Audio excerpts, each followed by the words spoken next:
That's the beauty of DSP, is that you can really customize what part of the funnel you want to hit for specific brands. You can create a full funnel strategy, which many established brands like to do.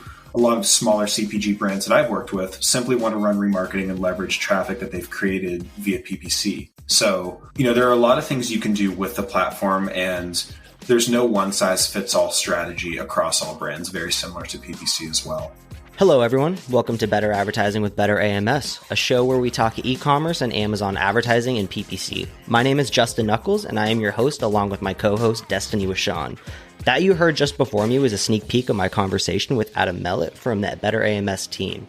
As I'm sure you can guess, today we are talking DSP, defining what it is and isn't, uses for targeting different stages of the buyer journey, and misconceptions around the ad type. Adam is possibly the nicest, most chill guy I've ever met and an experienced outdoorsman. So if you're up in the Eugene, Oregon area looking for a spot to hike, give Adam a shout on LinkedIn. Without further delay, I'll welcome our guest of the hour, Adam. Let's get into it. Adam, welcome to Better Advertising with Better AMS. How you doing, man? Good, Justin. Glad to be here, man. How are you? Doing great, dude. It's about time we get you on this show. I know. Yeah, it's been a long time coming, but definitely something I'm excited for. Yeah, man. Well, let's bring everyone up to speed on your advertising and Amazon background. Tell us a little bit about your Amazon experience and how you got started in the space. Yeah, so kind of a bit of a unique starting point on my end. I actually started in APS, or Amazon Publisher Services, in 2016, directly out of college. And that just entailed like helping authors publish books, work directly in author promotion. So doing book signings, press releases, other forms of marketing.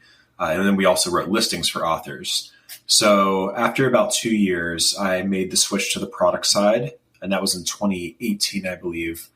Learned full service aspects of Amazon, switched to PPC, kind of ran with it, and here we are. That's awesome, man. It's kind of funny how everyone's Amazon evolution, just like, you never end up where you think you're going to go. Like, I'm sure you didn't think on the APS side you'd end up like in PPC advertising. Like, I started back in private label, and I didn't think I'd be like helping private label sellers now in PPC. So it's just funny how everyone's evolution just like is so unexpected. Right. Yeah, I would definitely agree with that. I mean, I wasn't sure what would be transitionary from APS to the product side. And it turns out, it's the same.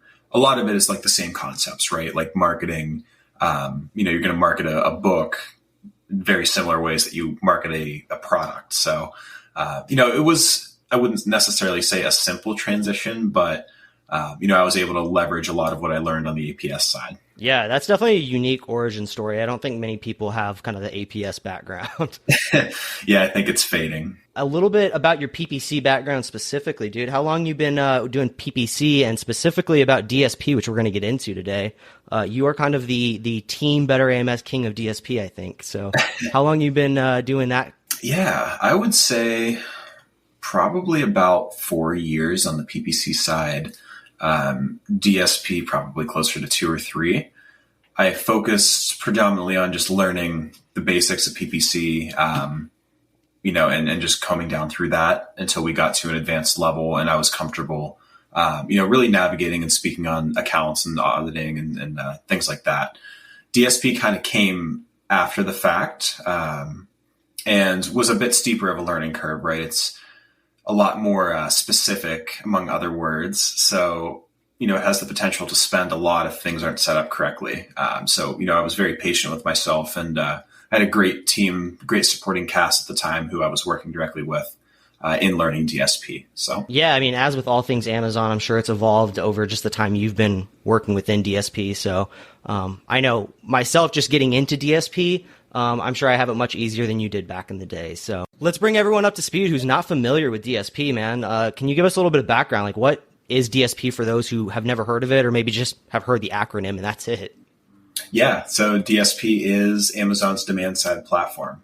The textbook definition is going to be essentially DSP is a platform that allows brands to programmatically purchase display and video ads that appear on and off of Amazon or across Amazon's networks. In more simple terms, it's going to be a platform that's separate from PPC that you can utilize to run audience-based advertising campaigns on and off of Amazon. Unlike traditional Amazon ads that target specific keywords or ASINs with Amazon, DSP uses first-party customer data to retarget customers, but it's based on demographics, location, interest, shopping activity, such as product purchases, product views, device type, et cetera, et cetera. So we can get very, very specific in DSP. Oh, yeah, we will touch on that a little bit more. It sounds like DSP is kind of like a beefed up version of sponsored display. Is that kind of safe to assume? Yeah, there are some subtle similarities. I think, as Amazon rolls out additional updates in sponsored display, such as customized look back window, right? Like that's going to be a DSP feature, but there's still many differences between the two. You can just, again, I go back to this, but you can get much more precise with your targeting in DSP as opposed to sponsored display, at least at this point in time. Yeah, I know, we've all tried sponsored display audience targeting, and I think the most granular you can really get there is like maybe narrowing it down to like advertised products, which is, looking at your brand's whole catalog. And if people have looked at your advertised products, then, that ad might serve to them. And that's, right. That might not be the right product to the right customer. So I think DSP allows us to get a lot more granular and tie things together more, logically. So let's get into that like granular targeting. Tell us a little bit more about what we can do there on the audience side. Yeah. So, again, one of the largest DSP advantages is you are able to get way more precise with who you're going after in terms of advertising. So I always come back to this example. It's a very simple product, right? I will use whey protein as an example. So ideally, if we're advertising a whey protein product, we can remarket to, customers who have landed on the listing over X amount of days, customers who have purchased previously, customers who have viewed competitor products. And then from there, you can get a lot more granular in terms of what audiences you're going after. So for a couple examples, for views remarketing or listing view remarketing, as we refer to it, customers who have landed on the listing but not purchased over X amount of days. So we have the power to exclude audiences in DSP. You can dive a bit deeper there and do things like target customers who have landed on the listing who have purchased in the past but not over the last X amount of days, right? So they may have purchased previously and are aware of your brand, but have moved off of the brand and may need to see an ad or two before they consider purchasing again. That's going to be one main difference between DSP and PPC. Additionally, you can go after past purchasers, but excluding those who have not landed on the listing for X amount of days. So like that example would be they're aware of the brand, but may have moved off of it again. Or past purchasers who may be out of supply. Depends on the serving size, of course, for audience exclusion. But long-winded answer of saying, again, it's much more precise on the DSP side. Yeah, I think that's way more granular than we can get in sponsored display, obviously. But those exclusions are so massive, especially for brands that really have like a one-time purchase kind of customer. Like if someone's already purchased that product, it might not make sense to run sponsored display because that ad might serve to them again and they don't need to buy your product again. So with DSP, we can definitely exclude those kinds of customers and only show to those who have truly looked at the product but not purchased, right? Exactly. And, that's the best way I describe it to potential clients who are considering running DSP is that it's a money saver, right? The more precise you get, the more bleeding you can kind of shave off the top. And like you said, with sponsored display, which does have remarketing capabilities, what we don't have there is that audience exclusion. So if you're remarketing to those who have viewed the listing over the last 7 days, somebody who has purchased could potentially still see ads. On the flip side, if you don't exclude the right audiences in DSP, it has the potential to spend very quickly. So tread lightly. It's a double-edged sword. Exactly. Yeah, and I mean, I remember when I first heard about DSP like a couple of years back, and it first sounded to me like it was a very top-of-funnel brand awareness strategy, which it certainly can be. But a lot of these strategies can really, really play to the bottom of the funnel, customers who are really close to that conversion point, right? So it doesn't have to be just for these large CPG brands that are trying to push brand awareness, market share. It could be for, just grabbing a customer who clicked on your PPC ad but didn't quite convert. Exactly. That's the beauty of DSP is that you can really customize what part of the funnel you want to hit for specific brands. You can create a full funnel strategy, which many established brands like to do. A lot of smaller CPG brands that I've worked with simply want to run remarketing and leverage traffic that they've created via PPC. So, there are a lot of things you can do with the platform, and there's no one size fits all strategy across all brands, very similar to PPC as well. And DSP involves a lot of testing, a lot of admitting that things don't work and things do work. So when you do figure out, the magic recipe for, your particular client, you can really drive a lot of value through DSP. Yeah, definitely. I think DSP is an amazing strategy also for, like I said, getting those new to brand customers with some prospecting strategies. We've been talking a lot about remarketing, but prospecting is great too with the granularity of targeting, right? If you can go after specific ASINs, that means you can go after your competitors' specific ASINs and go conquest their customers. Right. So that's an awesome strategy too. If you're really looking to grow your new to brand strategy without just like going with this massive top of funnel strategy like we're talking about, trying to be very precise in what people need for their business and what they're capable of spending on. Right. And that's a really good call out. We're essentially able to create competitor audiences using direct competitor ASINs and DSP. So as an example, in sponsored display, we can run similar product targeting where, we go after those who have viewed a group of similar products that Amazon deems as similar. Whereas in DSP, you can actually go and search, any search term on Amazon, right? Let's search whey protein as an example.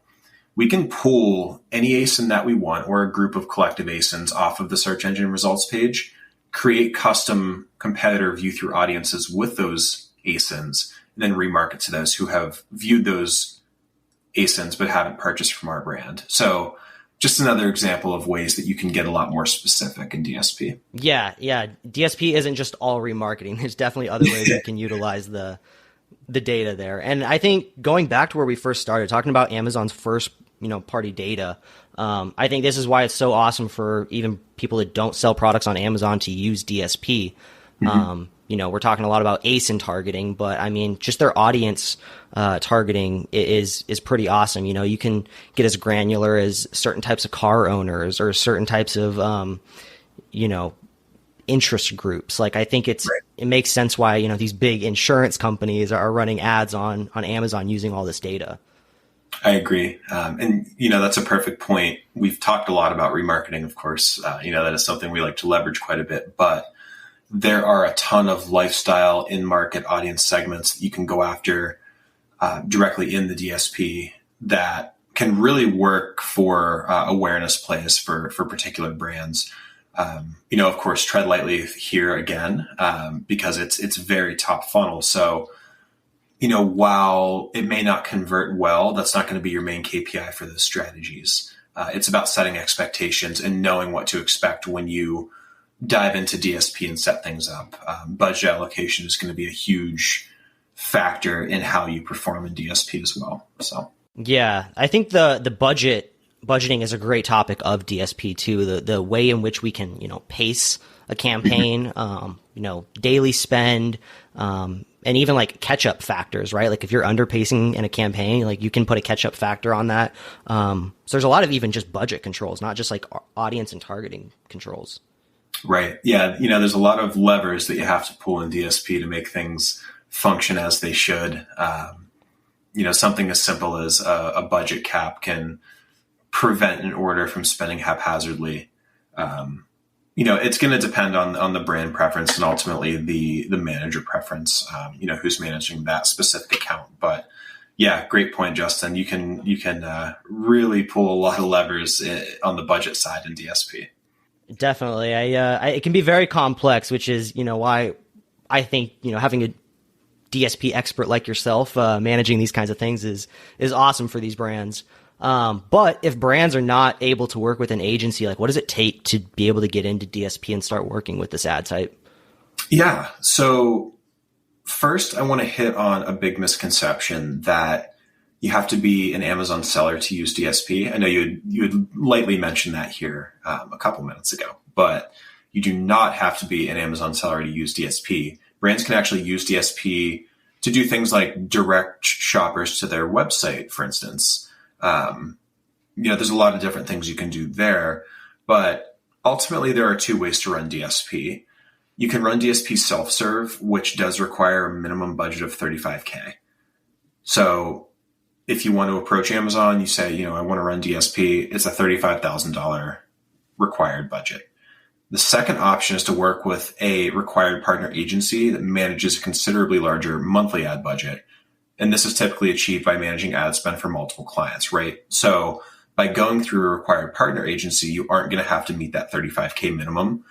The minimums that you will have to meet may be internal or on the agency side that you work with. Yeah, which is what we do with a lot of clients. I mean, we don't bring people on and request $35K up front like Amazon will. We're much more flexible in running smaller tests. So right. Those are kind of the pros and cons of doing it in-house versus kind of going the agency side. So anything else to note about like getting into DSP? Is that something that you have to go talk to like a rep about or talk to Amazon for? No. If you're curious to, kind of dive into DSP and learn about what you can do with your brand, I would recommend simply asking your Amazon rep some questions, or you can do things like approach us here at Better AMS. We love pushing out as much content as possible about DSP. I personally don't think there's enough information out there right now on the demand side platform. I think it's like 95% PPC information, which is great, but there's a void to fill, right? So absolutely.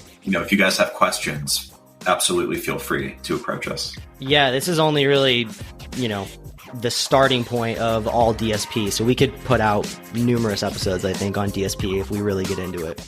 It's a beast. Definitely can be. Well, Adam, I appreciate you being here, man. We'll definitely have to have you back next time. Yeah, man. Glad to be here. Really appreciate the opportunity. Absolutely, man. Well, have a good one. We'll talk later. All right, Justin. You as well. Cheers.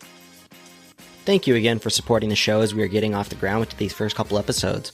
Tons of advertising content, guest interviews, brand studies, and more we plan to bring you in the future. And the best way you can support us now to make that happen is by leaving us a review and following and subscribing to the podcast anywhere you listen. Additionally, share this episode with your sellers, advertisers, mastermind groups, you name it. Pass it around to anyone thinking of trying DSP for the first time.